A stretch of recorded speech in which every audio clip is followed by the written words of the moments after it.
肉搏战，乌军全歼沃夫昌斯克骨料厂俄军，俄罗斯终于露出獠牙，无人机轰炸第三国，台军面临人数危机，计划再提薪。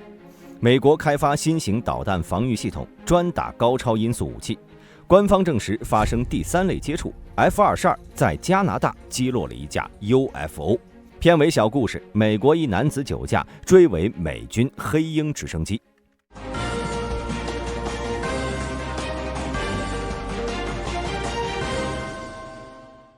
一场历时了3个月的艰苦战斗后，乌克兰军队终于在本周二成功解放了位于沃夫昌斯克的 PGSC 化学骨料厂。这座由30座坚固混凝土建筑组成的工厂曾被俄罗斯军队占领，并且以此作为进攻沃夫昌斯克的桥头堡。5月10号，俄罗斯军队越过乌克兰哈尔科夫市以北的边境，迅速占领了沃夫昌斯克大部分地区。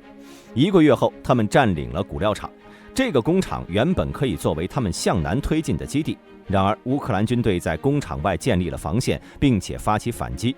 切断了俄军与其主力部队的联系，导致工厂内的数百名俄军部队被包围在工厂里。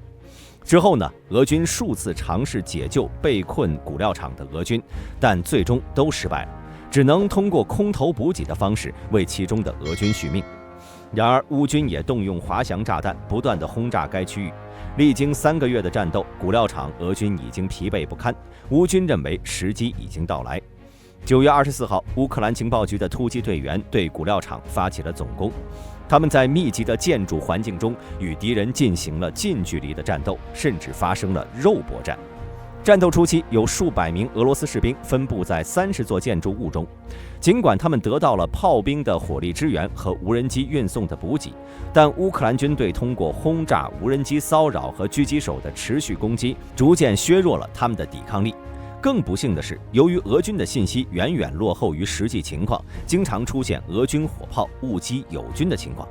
乌克兰分析小组 Deep State 称，这个骨料厂几个月来一直是乌克兰军队的射击场，他们可以随意从各个方向进行射击。随着俄罗斯在沃夫昌斯克的攻势逐渐减弱，乌克兰军队的反击将前线推向了更北的地方，使化学工厂中的俄罗斯人更加孤立了。最终 GUR 等待时机，当俄罗斯士兵精疲力尽时，他们发动了至少4个独立突击队的袭击，逐个房间清理，并最终成功解放了工厂。这次解放行动消除了俄罗斯利用该工厂威胁乌军向北进攻的企图，也是进入9月份以来乌军取得的又一次重大胜利。现阶段，俄军在哈尔科夫已陷入防守态势。乌克兰智库在24号表示，俄军退居赫里伯克利普齐线防守，加强了斯塔里奇亚附近的阵地，改善了后勤，并重新组织了指挥结构，同时还使用远程手段，在哈尔科夫州北部布设了 PFM-1反步兵地雷。这一系列动作就说明，俄军北方集团军进攻潜力已经耗尽，乌军挫败俄军酝酿1年的夏季攻势，已经取得了初步胜利。9月24号，俄罗斯一架见证者无人机命中了罗马尼亚一个名叫普拉若的城市，据说无人机在人口稠密区爆炸。罗马尼亚国防部已在其官网公布了这一信息，并再次强烈谴责了俄罗斯联邦对非军事目标的袭击，这些袭击是不合理的，而且严重违反了国际法。这次俄罗斯对罗马尼亚的误伤是本月俄罗斯第2次入侵罗马尼亚领空了。9月8号，俄罗斯另一架无人机从乌克兰进入罗马尼亚领空，当地时间2点，罗马尼亚空军紧急起飞了2架 F-16，试图拦截这架无人机，但很快无人机又返回了乌克兰。这证明在俄罗斯的操作者能够遥控无人机当前的航向和位置，所谓的误伤、失控的说法可能性比较低。第2天，北约副秘书长米尔恰吉奥安谴责俄罗斯侵犯北约成员国罗马尼亚领空的行为，但之后呢，他又补充道，没有证据证明这是俄罗斯的蓄意行为，但北约依旧强烈谴责这种不道德的行为。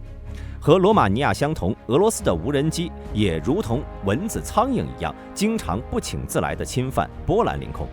波兰国防部副部长表示，北约成员国需要在即将于10月份举办的北约国防部长会议上，要考虑击落进入北约领空的无人机的问题。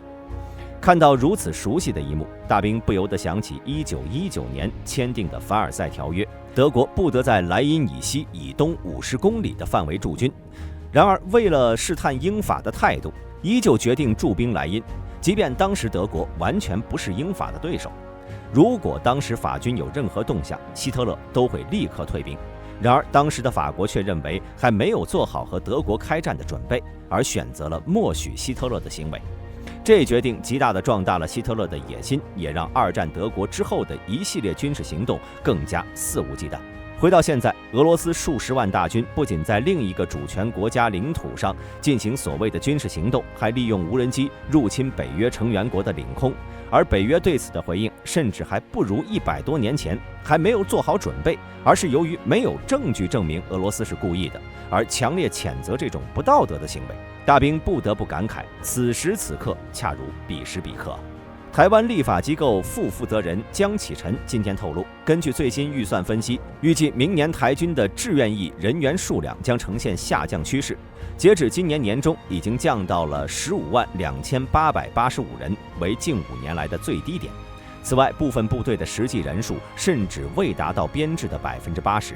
江启臣认为，为了提升台军的战斗力，解决人力资源短缺的问题至关重要。他建议相关部门负责人顾立雄应考虑提高志愿役官兵的薪酬。顾立雄在之前的媒体交流会上强调了以人为本的管理理念，认为人力资源是宝贵的资产，并提倡采取现代化的管理方式，减少不必要的形式主义，以提高官兵的士气和战斗力。江启臣支持顾立雄简化军队中的程序，减轻官兵的工作负担，让他们能够更专注于训练和战斗任务。他建议顾立雄应考虑提高志愿役官兵的薪酬，以吸引和保留人才，增强台军的实力。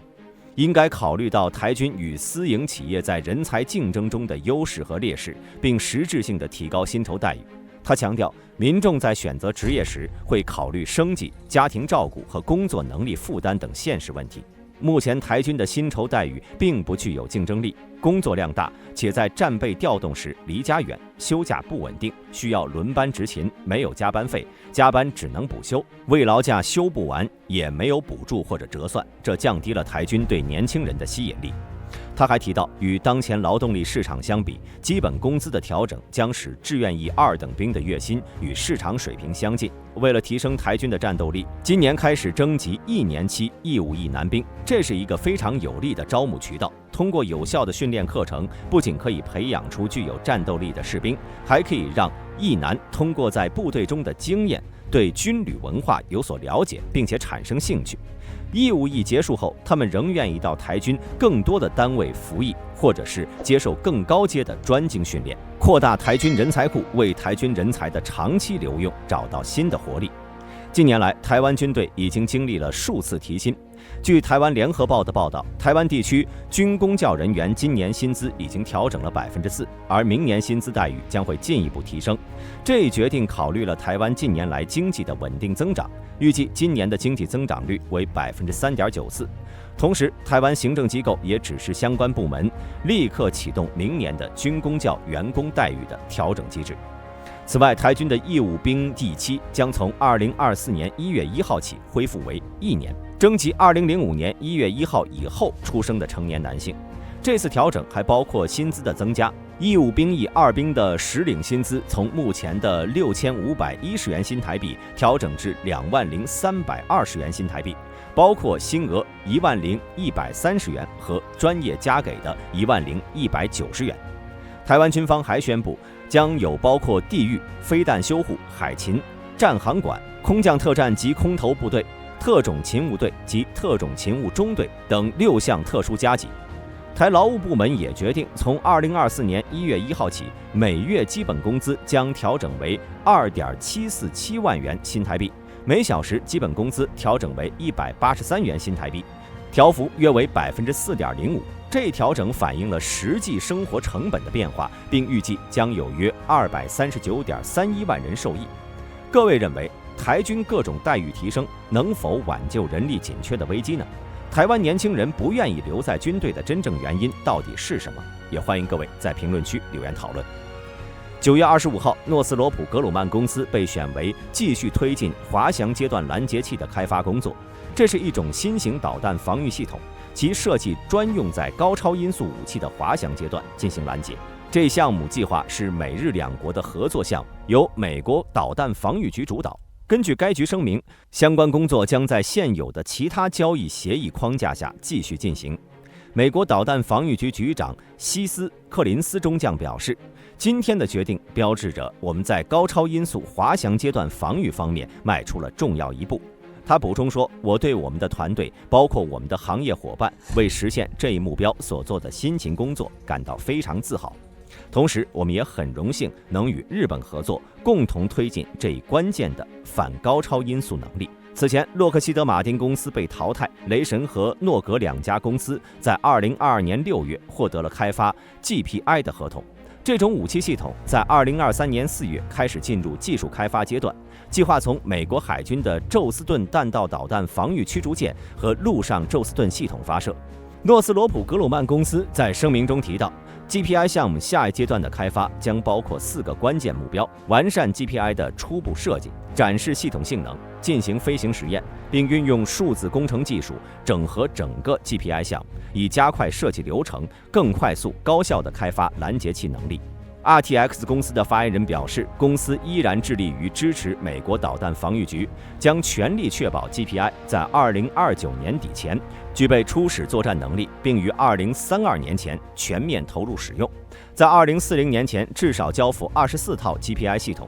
导弹防御局一直强调 ，GPI 旨在应对2035年之后的威胁。至于和日本的工作分配比例，目前仍在谈判中。日本防卫省计划在本财年为 GPI 项目投入757亿日元，约合4.8亿美元。诺斯罗普格鲁曼公司此前表示，如果赢得合同，将与日本的5:5的比例分担工作。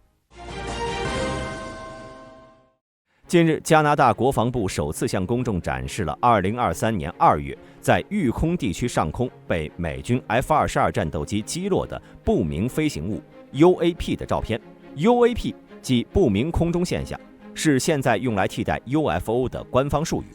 这一事件呢，是当月在北美上空发生的3起类似事件中的首例，但至今关于这些飞行物的详细信息仍然鲜为人知。加拿大 CTV 新闻率先披露了这张 UAP 的照片，以及一系列加拿大军队内部的电子邮件。加拿大的信息获取法允许公民获取政府信息，这和美国的信息自由法相似。UAP 在2023年2月11号被击落，而在此之前的2月9号，另一个不明物体在阿拉斯加北部海岸附近的美国领空被击落。紧接着的2月12号，第3个不明物体经过休伦湖时也被击落。公布的 UAP 照片显示了一个类似甜甜圈的形状，中间是空的，一侧有明显的缺口。由于照片质量较低，细节难以辨认。CTV 新闻指出，这张照片的质量看起来像是从电子邮件打印件复制的。加拿大方面当时描述被击落的物体为小型圆柱形物体。美国空军的一位高级飞行员表示，目前还不清楚 UAP 是否具有武装威胁或者情报收集能力。尽管美国官员表示这3个物体看起来是无害的，但他们的所有者、操作者以及目的仍然是个谜。有报道称 ，UAP 可能是业余无线电爱好者发射的气球。美国国防部的监察长办公室甚至警告说，如果继续缺乏全面协调的方法来解决 UAP 问题，可能会对军队和国家安全构成威胁。外媒认为，加拿大政府公布 UAP 的照片和相关电子邮件，可能会美国进一步披露2023年2月的击落事件。你们认为这架 UAP 是气球呢，还是外星人的飞碟？欢迎在评论区留下你的看法。美国联邦法院最近对一起发生在2019年的交通事故做出了判决。原告杰夫·史密斯在夜间视线不佳的情况下，高速驾驶雪地摩托，意外撞上了一架停在地上的美军的黑鹰直升机，导致他严重受伤。法院裁定，政府应对这起事故承担至少60%的责任，判决美军需要向史密斯支付330万美元的赔偿金，约合1.05亿新台币。当时法官在判决书中指出，史密斯在醉酒状态下高速驾驶雪地摩托，应自行承担40%的责任。据 NBC 等美国媒体报道，史密斯是一名律师，事发在一个郊区，而且由于天黑且没有明显的警示标志，史密斯驾驶的雪地摩托高速撞上了临时停放在当地的黑鹰直升机，造成他全身多处重伤，包括12根肋骨断裂、肺部穿孔和严重内出血，一度生活不能自理。史密斯对军方没有在直升机周围设置警告标志表示不满，认为美军人员没有照亮这架庞然大物，导致他无法预见在平时行驶的路线上突然出现了一架长达19.5米的黑鹰直升机。他最初是要求950万美元的赔偿，以及重伤后的工作损失和精神损害。美国陆军否认了存在过失，并在审理过程中不断攻击史密斯，质疑他驾驶摩托的速度高达65英里，并在事发前喝了2杯啤酒，试图以酒驾来掩饰过失。陆军还辩称，直升机机组人员并不知道他们停在了当地常用的雪地车道上，试图以此躲避责任和赔偿。但最终法院判决军方负责，并要求向受伤的史密斯支付高额赔偿金。好了，本期视频到此结束，欢迎各位在评论区留言讨论。我是大兵，我们下期再见。